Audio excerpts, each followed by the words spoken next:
মই আৰু যাব নোৱাৰো। ৰাধিকা যাবতো লাগিবই।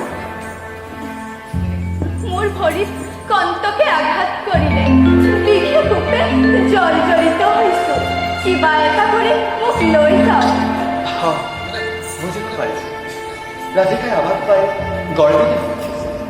বাৰু এতিয়া এওঁ দৰ্প চূৰ্ণ কৰিব লাগিব।